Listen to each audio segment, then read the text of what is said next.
Eloy Alfaro, un personaje polémico en la historia de Ecuador que luego de ser aclamado por multitudes, llegó a ser odiado por gran parte de las mismas. ¿Pero qué ocurrió? ¿Hizo algo Eloy Alfaro como para llegar a tener un final tan fatídico? En Mil Historias no abordamos los acontecimientos desde la ideología, sino desde los diferentes puntos de vista en busca de generar diálogos y llegar a conclusiones sin marginar ninguna opinión o apreciación hacia un personaje o hecho histórico. En este video específicamente nos centraremos en la visión que tiene sobre Eloy Alfaro Enrique Ayala Mora, historiador político, editorialista y catedrático ecuatoriano, fundador y exrector de la sede de Quito de la Universidad Andina Simón Bolívar. En otro video abordaremos otras miradas hacia la vida y obra de Eloy Alfaro, miradas que pueden coincidir o no con las del historiador que hoy citaremos a partir de un artículo de su autoría. Tú eres libre de estar de acuerdo con lo que plantea Enrique Ayala Mora o no. Lo más importante en esto es respetar el criterio del otro, analizarlo detenidamente y llegar a conclusiones. Comencemos con esta mirada a Eloy Alfaro y a los hechos que condujeron a la hoguera bárbara.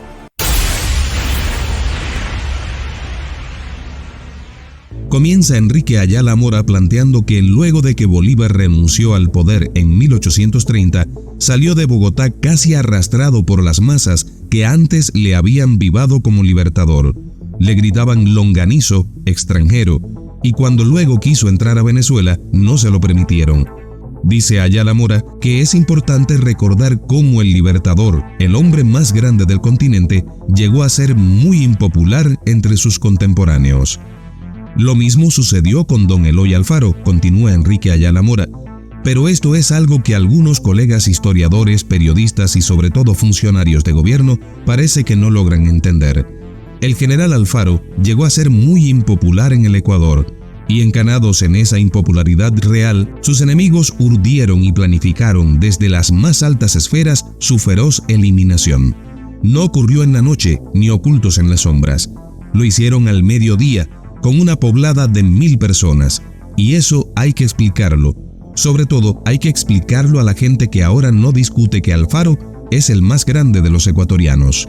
El historiador Enrique Ayala Mora continúa planteando: decir que la prensa manipuló a la gente o que los curas eran tan perversos e influyentes que lograron eliminarlo de esa forma no es suficiente.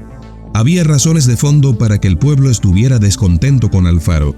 Por eso lo manipularon, por eso prepararon su final. Afirmar esto no quita la responsabilidad de quienes fueron los mentalizadores del hecho del 28 de enero, pero deja pendiente la pregunta: ¿cómo fue que el hombre más grande del Ecuador, al fin de su mandato, era impopular? Para entender mejor el ideario alfarista, al decálogo publicado en el Pichincha en 1896, hay que añadir otras tesis que no estaban escritas en la prensa. Eso no lo pensaban los intelectuales. Dice Ayala Mora que eso pensaban los indios que le ayudaban a Alfaro, no con las armas, sino con apoyo logístico y espiando a los conservadores. También lo pensaban los montoneros, que lucharon 20 años tras Alfaro. Pedían tierra y libertad. Había un sector importante del pueblo que quería tierra, reforma agraria, que les quitaran a los terratenientes las tierras y las entregaran a los campesinos. Eso no salía en los periódicos porque no era una demanda de la burguesía ni de los intelectuales, pero era una demanda del pueblo, de esos que obligaron a que Alfaro fuera proclamado dictador el 5 de junio y que siguieron acompañándolo los años siguientes. Otra demanda de la gente era la creación de fuentes de trabajo en las ciudades. Los pobres urbanos demandaban, aunque no tenían demasiado claro el mecanismo, el impulso de la producción manufacturera, lo que ahora podríamos llamar un proyecto industrializador. Al menos esos dos elementos hay que reconocer como parte del proyecto radical. El proyecto moderado, en cambio, planteaba una modernización conservadora de la sociedad, con la separación de la Iglesia y el Estado como eje. Ese era el proyecto placista. No es cierto que Leónidas Plaza era un moderado respecto de las medidas anticlericales. Era más radical que Alfaro en cuanto a romper con la Iglesia, y de hecho lo demostró. Pero solo hasta ahí iba su radicalismo. Quien había sido moderado frente a la iglesia fue el ministro de Alfaro, José Peralta, que firmó los convenios en Santa Elena con el delegado del Vaticano, que luego el Congreso se negó a ratificar por considerarlos una claudicación. Esos convenios, plantea el historiador Enrique Ayala Mora, entregaban otra vez el control ideológico a la iglesia. Leonidas Plaza fue muy duro con el clero, pero apenas llegó al poder, instruyó a su ministro del Interior que mandara una circular a los gobernadores advirtiéndoles que no fueran a permitir alzamientos indígenas y que volvieran a aplicar los reglamentos del concertaje con toda fuerza. Esa fue la garantía que les dio Plaza a los terratenientes. Y por eso tuvo 4 años de paz en su gobierno, desde 1901 hasta 1905. Además, Plaza le prometió al presidente conservador de Colombia que no habría ningún apoyo a los liberales colombianos desde el Ecuador. Por eso tuvo tranquilidad en la frontera. El historiador Ayala Mora dice que los dos proyectos terminaron definitivamente enfrentados en 1906, cuando Alfaro, acudiendo a la lealtad del ejército, a sectores de la intelectualidad y a grupos medios, dio un golpe de estado contra un exgerente del Banco Comercial y Agrícola, que era presidente de la República. En ese año, Alfaro llegó al poder apoyado ya no por todas las fuerzas que le llevaron en el 95. ¿Cuál fue la última plaza que tomaron y con sangre? Guayaquil. La última plaza que tomó la segunda revolución alfarista fue Guayaquil, la cuna de la revolución liberal. Eso es sintomático, afirma Enrique Ayala Mora. En su segundo mandato, Alfaro se propuso algunas metas que llegó a cumplir, como inaugurar el ferrocarril y otras que no alcanzó. Lo primero que hizo fue levantar el proyecto industrial. Don Eloy Alfaro emitió, siendo dictador, una ley de fomento y protección industrial que en pocos meses la Asamblea Constituyente tiró abajo. Pero en eso, los curas y la aristocracia conservadora no estuvieron en contra. Algunos lo apoyaron.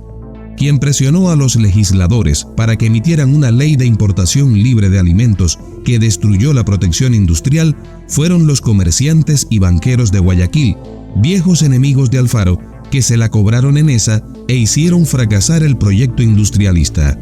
Obviamente, Alfaro tuvo pocos aliados en esto. Curiosamente, uno de ellos fue el fundador del Banco del Pichincha, Manuel Gijón Larrea, que fue partidario de esta iniciativa de Alfaro. Continúa el historiador Enrique Ayala Mora diciendo que el fracaso del proyecto industrialista de Alfaro dejó frustradas a muchas gentes, a muchos artesanos que querían ser industriales, a quienes buscaban trabajo en las ciudades. En su segunda administración, Alfaro se enfrentó a los sectores medios, algunos de ellos intelectualmente radicales, incluso a quien se decía prosocialista, como Belisario Quevedo. Los grupos medios, entre ellos los universitarios, eran antialfaristas y realizaron mítines a propósito de las elecciones. El gobierno de Alfaro los reprimió a balazos. Pero tomemos en cuenta que habían otros radicales que eran artesanos y campesinos que venían del pueblo y siguieron siendo alfaristas. Se radicalizaron en otra vía, que no era la de la pequeña burguesía, sino la vía popular. Eran una minoría que siguió leal a Alfaro hasta el final. Prosigue Ayala Mora, planteando que la ley de manos muertas enojó al clero y enojó a los antiguos arrendatarios de las haciendas que eran conservadores. Pero no contentó a los campesinos e indígenas, porque ni siquiera esas tierras que pasaron a ser del Estado fueron repartidas entre los trabajadores. El grito tierra y libertad quedó en mero discurso, porque realmente, aparte de unas pocas disposiciones sobre abusos del concertaje, Alfaro no hizo nada por los indígenas, pese a su enorme voluntad de hacerlo. Hubo una frustración de las masas en ese sentido. El ferrocarril, esta obra fundamental para nuestro país, era impopular al principio. Dice Enrique Ayala Mora que hubo mucha euforia en la inauguración y todo el mundo creyó que podía, con muy poco dinero, viajar de Quito a Guayaquil y viceversa. Pero el ferrocarril era carísimo. Por ejemplo, los fletes de una carga de Quito a Guayaquil eran más caros que de Guayaquil a Hamburgo. El pueblo nunca se llegó a subir al ferrocarril por los costos. Por otra parte, los arrieros estaban en contra del ferrocarril porque les quitaba carga. Los terratenientes estaban en contra porque les quitaba trabajadores. La empresa les pagaba 2 reales y les daba comida a los peones. En cambio, los terratenientes pagaban medio, máximo 1 real. Luego la compañía, que tenía una enorme cantidad de empleados, compraba productos en el mercado y con eso subían todos los precios. Hay una cosa que a primera vista es elemental. No me la enseñó la investigación, sino una empleada doméstica de la familia que decía: el viejo barbas de chivo hasta subió la leña. Y se pregunta Ayala Mora, ¿qué había pasado? Las locomotoras del ferrocarril funcionaban con leña y la empresa compraba masivamente. Ese combustible, que era casi gratis, subió de precio y se volvió un artículo de especulación. Hay otro aspecto. Con la crisis internacional desatada frente al Perú en 1910, Alfaro se cubrió de gloria y recuperó su popularidad, pero tuvo que pagar un doble precio. Primero, una junta de notables creada frente al conflicto comenzó a presionar fuertemente al gobierno. Con Luis Felipe Borja y González Suárez a la cabeza, pidió a Alfaro moderación y no avanzar en el proceso. Segundo, la movilización militar cuesta dinero. Subieron los impuestos y dejaron de pagar a los empleados públicos para sufragar la movilización militar. Eso creó más descontento. Había también descontento de los cuarteles. Para pagar las armas que se importaron, hubo que reducir las raciones a los militares, hubo que aumentar el ejército, meter gente, nombrar oficiales y luego licenciarlos sin pagarles lo que la ley había establecido porque no había dinero. En fin, dice Enrique Ayala Mora, Alfaro se había deteriorado personalmente. Muy temprano desarrolló arterioesclerosis, se dormía en las reuniones y tenía menos tiempo para el gobierno. Don Eloy llegó a ser muy popular en Quito durante sus años de gobernante. Los niños lo seguían en las calles. Las mujeres, las beatas que pensaban que era un demonio, terminaron convencidas de que era un hombre generoso, pero cada vez gobernó menos. Tomaban decisiones sus hijos, que no heredaron su capacidad. Además, no se olviden que tenía un sobrino que se llamaba Flavio. Era muy ambicioso y se volvió su enemigo. Había sido placista, ministro de Leonidas Plaza. Cuando se anunció el retorno de Alfaro, luego en las revueltas de diciembre de 1911, la primera condición que puso su sobrino fue que don Eloy no tuviera ningún mando. Por otro lado, plantea Ayala Mora, no había solo problemas ideológicos o malas voluntades. Había una cuestión económica de fondo. Don Eloy Alfaro creía en la intervención del Estado y la modernización fiscal. En su primer gobierno entregó a la Sociedad de Crédito Público la recaudación de varios impuestos en la costa. En su segunda administración, promovió la gestación de la Compañía Nacional Comercial, que se encargó de recaudar los impuestos de aduana. Les quitó a los banqueros la prerrogativa de manejar la aduana para cobrar sus préstamos. Los bancos tenían ese negocio adicional, pero Alfaro le entregó el cobro a esa empresa que elevó los ingresos públicos, pero con un descontento feroz de la banca y el comercio de Guayaquil. Los grupos más poderosos no querían pagar el sostenimiento del Estado. Pregunta entonces el historiador Enrique Ayala Mora, ¿quién era el presidente de esa compañía? Don Emilio Estrada, el sucesor de Alfaro. Tan impopular el pobre señor, aún en Guayaquil, que para hacerle ganar, tuvieron que meter 103,000 votos en las urnas, contra 3,708 de Flavio y 2,583 de Alfredo Vaquerizo Moreno.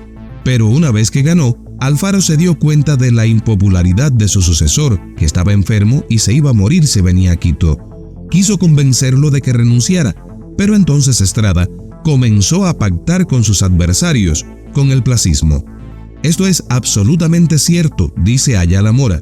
Ahí está el libro de Víctor Emilio Estrada que nos cuenta esa realidad. Cuando Alfaro fue defenestrado el 11 de agosto de 1911, la poblada casi lo mata. Ese fue el ensayo del 28 de enero. A Alfaro lo salvó el ministro chileno, que lo sacó del palacio escoltado para que no lo arrastrara la poblada que se levantó contra él. La frustración popular y todos los motivos mencionados fueron creando la impopularidad de Alfaro. Luego vino la guerra civil con 1,000 muertes. Ahora bien, el ejército ecuatoriano estaba integrado mayoritariamente por serranos. La guarnición de Guayaquil que proclamó la revuelta de Montero era en su mayoría serrana. Los costeños eran los insurrectos de Flavio, unos pocos que fueron a Guayaquil a sumarse al ejército de Montero, y el ejército que fue a contener la revolución también era en su mayoría serrano. Se enfrentaron entre serranos. Esos fallecidos, que eran exhibidos públicamente en las calles de Quito cuando llegaban del frente, al final terminaron imputados al que perdió la guerra. Prosigue el historiador Enrique Ayala Mora diciendo que el deterioro del alfarismo no es imputable solo a este o este otro motivo, sino a uno todavía más radical y fundamental.